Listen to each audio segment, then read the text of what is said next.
Aston Villa believed they had a permanent saviour in Graham Taylor, and then England went and poached him.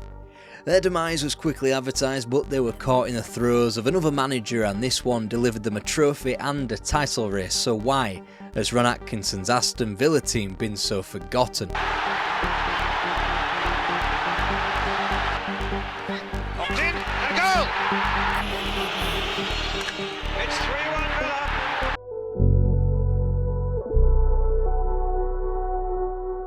In the summer of 1990, when most of you were basking in the afterglow of England's run to the semi-finals at Italia 90, Villa fans were scorned by the departure of Graham Taylor to the national team.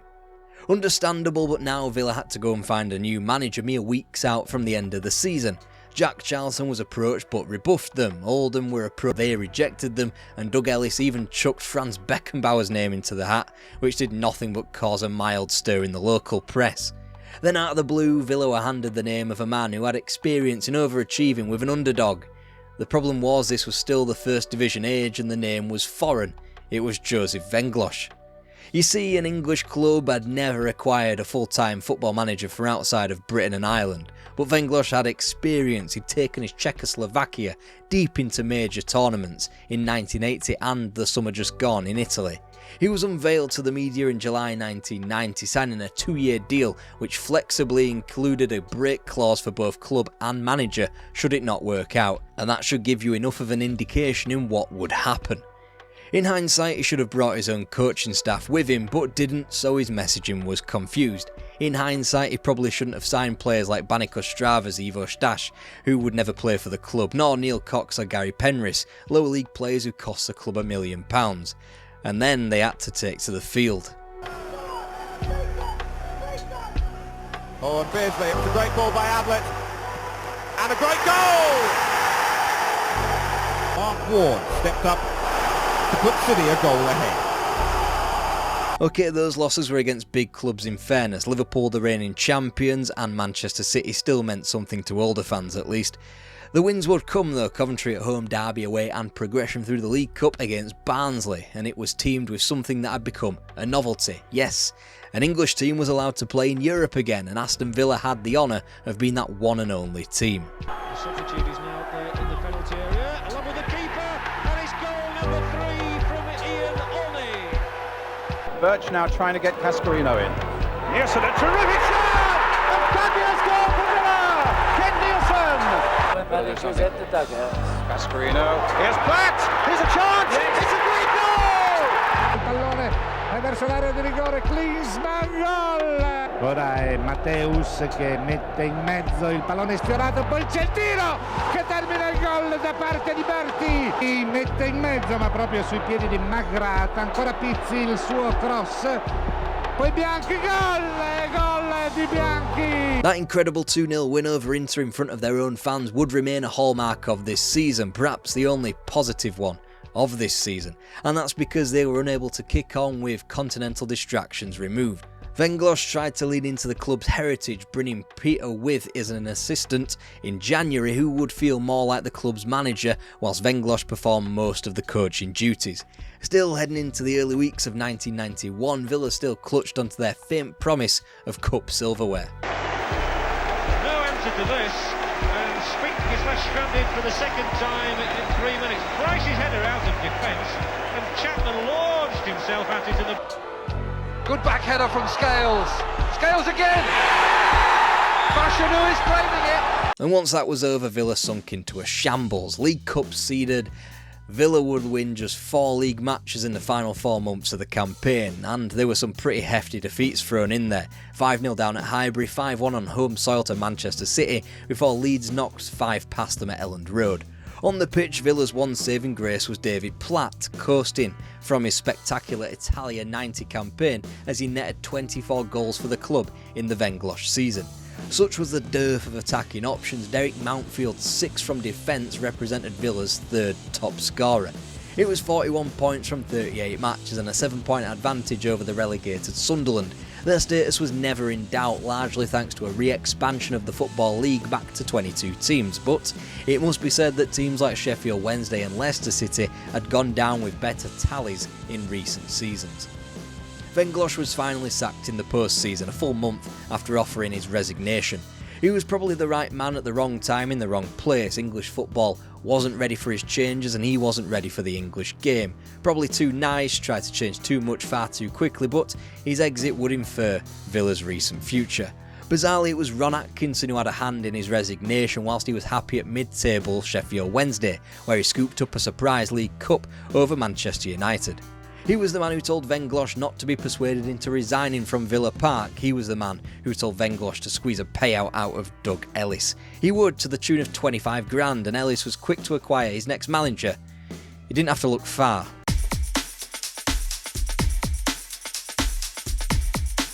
Of course, it was Ron Atkinson who became Aston Villa manager at the third time of asking. In '84 he was unattainable, in 1990 unattainable again, and by 1991 he was walking into a disgrace of a club. The first decision was a sentimental one. Former Villa marksman turned part-time co-commentator Andy Gray was assigned as his assistant manager. Peter Wiv had, after all, taken a demotion to the reserves as manager before Atkinson's arrival and wouldn't last much longer under the new boss's watch anyway. Within 3 days of training, Atkinson is said to have remarked, "I'm not having this lot. We need to go out and get a few players, otherwise we're going to get relegated." And a few players is what he did get, and he was handed a £5 million wedge by Doug Ellis. Obviously not out of the kindness of his heart, but because Barry had signed David Platt for the exorbitant sum. Atkinson wasn't keen on Platt anyway after he had him on the books at Old Trafford as a youth player, so was more than happy to take the money. The summer business therefore would become an Aldi version of Chelsea 2003's spending. Out Tony Cascarino to Celtic somehow, Kevin Gage to Sheffield United, Derek Mountfield to Wolves, all Venglos's signings as well, heroes of the recent past in Stuart Gray, Ian Ormondroyd and Ian Olney. In their place, Atkinson went big, bolstering the front line with Daly and Atkinson, whilst Kevin Richardson also followed him from Real Sociedad. Liverpool were raided for Steve Staunton, while Sean Teal and Earl Barrett further improved the defence from Bournemouth and Oldham respectively. Cyril Regis and Gary Parker were shrewd signings for the midfield, and whilst the European acquisitions of Darius Kubutski, Stefan Beinlich and Matthias Breitkrautz wouldn't work, the cheaper local signing of Ugo Ekiog would, as did Mark Bosnich, but he would need time. Arguably, the best move Atkinson ever made, however, was stopping just short of selling Paul McGrath to Celtic. And with that business achieved, Villa were just about ready to start their new era. To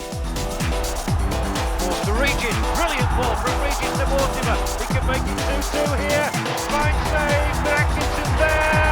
First challenge trying to get around. Second, Dwight York, he's onside. And Chris makes the save. York follows through and scores. And it's squared for Staunton. And Steve Staunton strikes what might well prove to be a winner for Villa. The fixture computer had a wry grin on its face, sending Atkinson back up to Hillsborough at the first opportunity, and their new boss couldn't have started his life back in the second city much better than that. A great start, but... And that's 1-0.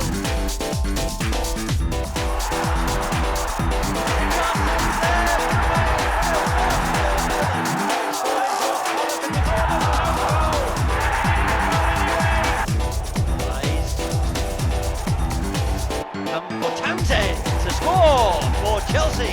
And it wasn't long before a great tradition in Aston Villa history was strewn to one side as well. The League Cup was lost at the first hurdle to Grimsby Town. Maybe that was exactly the kick up the arse that the Villa needed, and it was a young striker by the name of Dwight York who began to score by the bucket load. What a magnificent goal from Dwight York.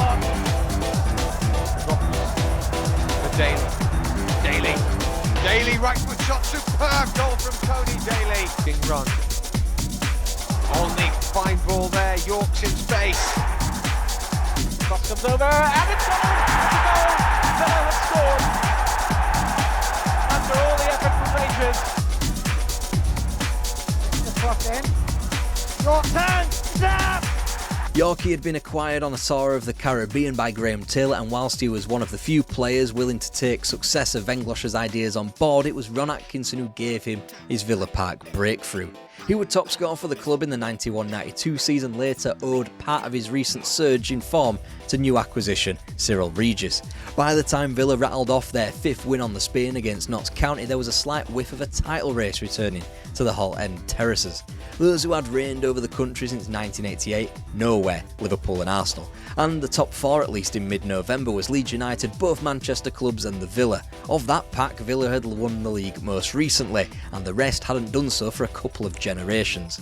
Elimination in what people were calling the Zenith Data Systems Cup against Nottingham Forest did not matter. What did matter though was a losing habit that took Villa out of the race and into 1992 with defeats to Leeds, Oldham, Sheffield United and Norwich City.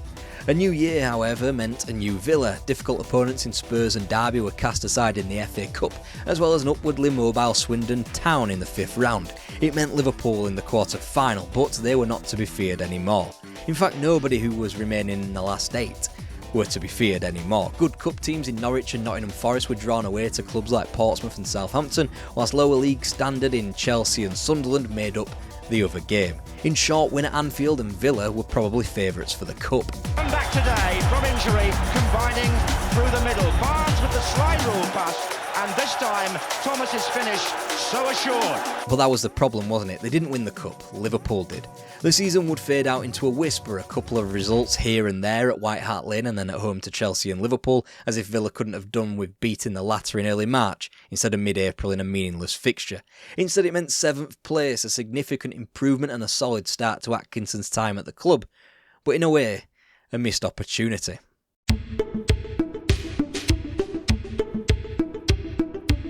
The summer of 1992, you all know what that means. B-Sky B, Premier League, money. For Villa, it created a problem more than most because of what I'm going to call the reverse Gary Neville. Andy Gray, who had been commentating on the odd game allowed by his Aston Villa employers, would now have to choose. Was it Villa or was it Sky?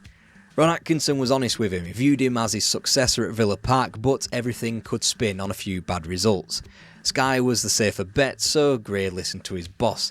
Outside of that potentially tumultuous shift, Villa looked to meet the Premier League head-on with a fresh coat of paint and a young outlook. Mark Bosnich was getting more and more into the picture in net. Ugo Ekiog was almost cemented at the heart of defence, and the same too for Dwight York up front.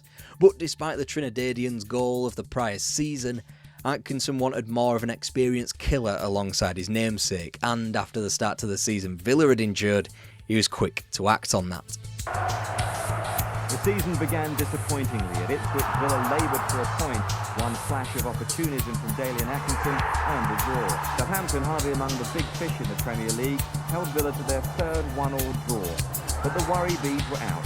Villa needed to spend. Without a winning 6, Ron Atkinson came up with the name Dean Saunders. It left York pushed out to the wide right, competing with seasons named in Ray Horton and Tony Daly. After all, Villa marooned in 15th. They needed a fix, and quick, and in Dean Saunders, £2.3 million would start to look like a bit of a bargain pretty quick. Sean Teal goes up for it, but he's beaten by Ronnie Rosenthal. Rosenthal, and it looks like we're ball through. And here's Stephen Froggatt and Saunders. There's Ray Houghton, slips the ball out to Gary Parker. And there's Daly and Atkinson. Plays a superb ball through for Dino. Can he get there? He can! On the attack again with Atkinson. Through to Gary Parker. Oh my word, that goal came from nothing. And that was one way for Saunders to prove his former employers wrong. 4 days after that emphatic victory, the League Cup would begin in earnest, beginning with a pair of 2-1 triumphs over Oxford United, a team who had won the League Cup more recently than the Villa. And I should probably stop proceedings here to show you this goal, what I think is probably the best and forgotten goal in Premier League history.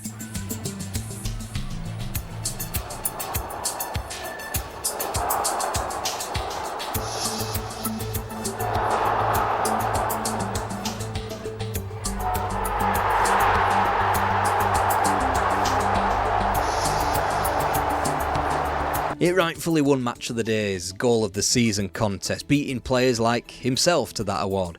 That other nominated goal was a wonderfully arrowed finish into the top corner at Hillsborough in December. Another match-winning strike. Villa had lost just 1 game between the Goal of the Season contenders, and it was the tandem of Saunders and Atkinson leading the charge. All good things, unfortunately, though, must come to an end, and for Daly and Atkinson, the season was rudely interrupted by incessant injuries between December and April, which robbed him of competing at the highest level, and potentially, it robbed Villa of silverware as well. Improved here. Thompson whacks it in. Gazelle!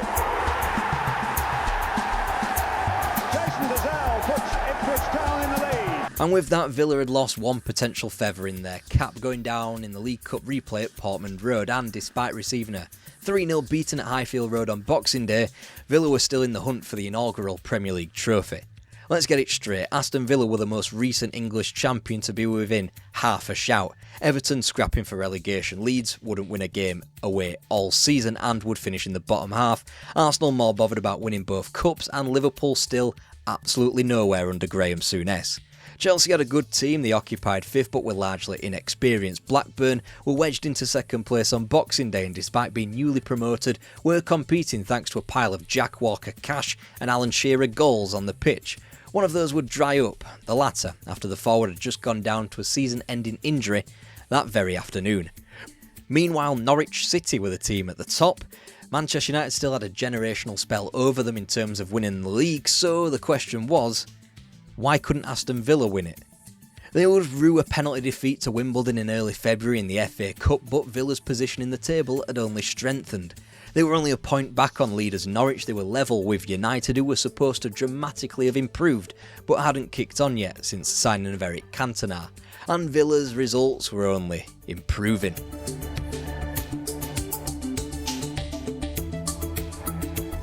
his right, Cox. Well done by Cox. Off the post. It's from time. Paul McGrath's hopeful chip forward, and Dwight York finding the bottom corner and transforming anxious faces into pictures of sheer delight. A hiccup at Sellers Park to one side and that cagey point against Spurs, Villa helped lead the league with Manchester United ahead of what was a monumental clash at Old Trafford. A title race 6-pointer with Norwich only a point back and still firmly rooted into the conversation. It was a momentous day in Manchester. Now Staunton. It's a good try. It's a fantastic goal. Good break, but getting the ball is the problem. Irwin, it might come Cantona's way here. It left things very much as you were, with Norwich City impressing away at the City Ground 3 days later. And yet there the Canaries were, on the whole, unpredictable, seemingly to be shot down from their perch. They'd follow up a 3-goal win on the road to Nottingham Forest with the reverse scoreline at Wimbledon 3 days later. And after Villa had dispatched of Sheffield Wednesday to move top ahead of United, who could only draw in the Manchester derby, Norwich could be put to bed at home to Villa on March 24th. Just when you thought Norwich were dead. Thankfully though for Villa, United couldn't get all 3 points when Arsenal visited Old Trafford that afternoon. Therefore fate was still in Villa hands, thanks to Norwich only holding a point advantage with a game in hand. After a brief interlude, Villa began April with a crucial win on their travels, Paul McGrath claiming the only goal to relegation-threatened Forest. The following afternoon's result would have an enormous impact on the destiny of the title race. Villa kept their lead at the top, but Manchester United's 3-1 win at Carrow Road meant they were looking increasingly ominous. The following weekend threw up 3 tricky fixtures for the title contenders. Norwich travelled to White Hart Lane whilst Villa and United hosted top 7 teams. What seemed to be yet another crucial weekend began with the Canaries getting slapped 5-1. The following day would have ramifications for the next 20 years.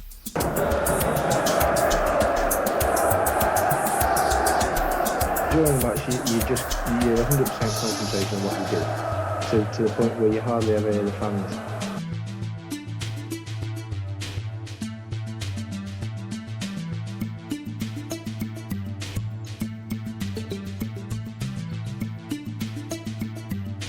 The lead was just 1 point, but the weight of the afternoon sent the momentum big time in another direction, not just for this season. The birth of Fergie time all but killed Norwich City's dreams, which were all but confirmed with a loss at their local rivals Ipswich Town.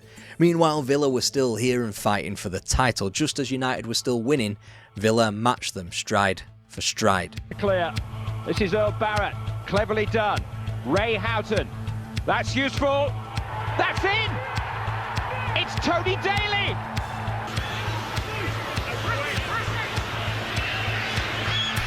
Staunton. Houghton is onside, and it's 3-1. A point in it, 3 games to go. It's at this point, if you're not a Villa fan, you're thinking, why isn't this title race spoken about? Is it the passing of time? Is it the whitewashing of history to see Manchester United as this all-conquering Premier League beast? No, it might have something to do with those last 3 games of the season for Villa. At Blackburn, Villa just had to win. Steve Staunton's the one that's drawn back in, but just watch the centre-backs just to see who's going to win it. It doesn't. Beckford's control's not good. Barker, not Bradley Allen. Good shot. Oh, I think that may have been deflected. And the Premier League would like you to believe that the entire division spun on Fergie time at home to Sheffield Wednesday, but the trend of the title was sealed well in advance of that. It's not as glamorous or entertaining, but it was Villa's failure to win at Old Trafford a full month prior. The match came off the back of a United defeat at Oldham 5 days beforehand. Afterwards, Villa lost 4 of their last 9. United didn't lose a single one. In fact, they were well on their way to winning their last 7 well before Sheffield Wednesday pitched up at Old Trafford. As such, the next 20 years of English football history all but confirmed.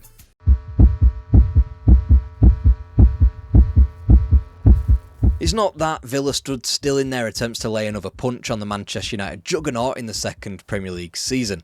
The feel-good story was another Gordon Cowan's return to Villa Park. The exciting youngster Guy Whittingham, brought in after scoring 42 league goals in the First Division. The solid purchase, Chelsea's Andy Townsend. Aesthetically, it all looked better. It was Asics and Muller on the shirts, and a personal favourite of mine, this bad boy right here. Plus, the Taylor report demanded that the Hall 10 terracing would not be long for this world. The continued newness and freshness of Aston Villa continued well into the new season. 4 were stuck beyond QPR to begin the campaign, a QPR, it must be said, that were the best performing team from the capital in the first few years of the Premier League era. Villa proved they were solid in defence too, in victories over Spurs and Everton, as well as in goalless draws against Coventry and Sheffield Wednesday. And with the return of Europe in the UEFA Cup.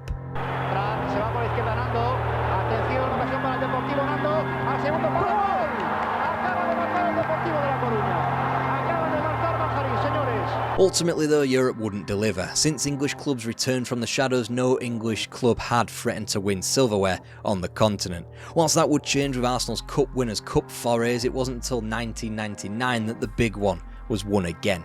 Thanks to teams like Deportivo, another incredibly underrated team of its time, Villa would be nowhere near the conversation, for now. And by this point, if it wasn't abundantly clear that Aston Villa weren't going to trouble the Premier League trophy too, it was when Manchester United kicked onto another gear entirely. Nobody was going to stop them anytime soon, not in a league format anyway. With that foreshadowing well out of the way, here's the beginning of the League Cup and an opponent Villa knew all too well, but hadn't played in years because they weren't good enough to grace the Premier League until 2002. Yes, the Blues were back.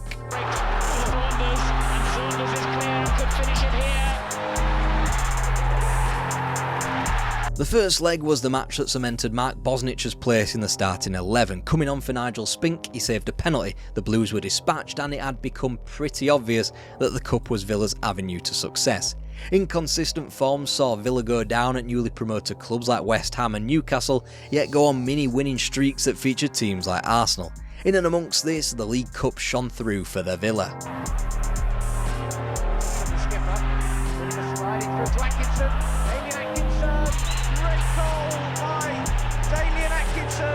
Atkinson right in there. Bottom here for Arsenal as Villa go into the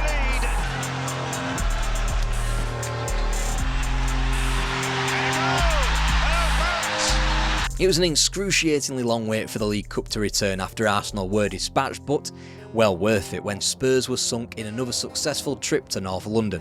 And whilst the Premier League wasn't looking too clever from Villa's perspective, the FA Cup had thrown them a bone when, no disrespect, teams like Exeter City and Grimsby Town were offered to Villa. In the 5th round, yet more lower league opposition were put in front of the club to knock down. This time it's Alan Stubbs who tries his luck and he's done it! 9 minutes to go, and Bolton Wanderers are ahead. So that was that then. Villa would have to go and win the League Cup, except 4 nights prior, that had been made incredibly difficult after events away to another lower league club, Tranmere Rovers. Rearranged move as he spins away. Hughes gets the flick again. Comes back to Hughes. It's 2-0. He's done it. Final competition. Richardson's kick. Headed across the face of goal, and Atkinson strikes it in. 11 nights split the 2 legs of the League Cup semi-final. In the meantime, Villa added to their FA Cup exit with a limp home draw against a poor Manchester City. Wrong form at the wrong time on all fronts. Surely Villa weren't about to bottle their way out of another competition, having got so close to the Twin Towers of Wembley. We wouldn't know just how valuable that late consolation would be until the second leg in what was a mesmeric Villa Park occasion. Excellent ball into Saunders. They'll try and cause the problem again for Nixon with a good ball in. And it's a goal! Sean Seal! Well, it was a great header to be fair. His placement of his head was superb right to the corner. They're out. Daly has scored.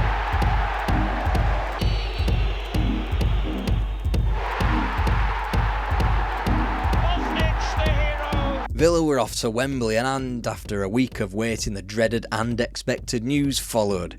They'd be meeting Manchester United in that final, a probable domestic treble win in Manchester United at that.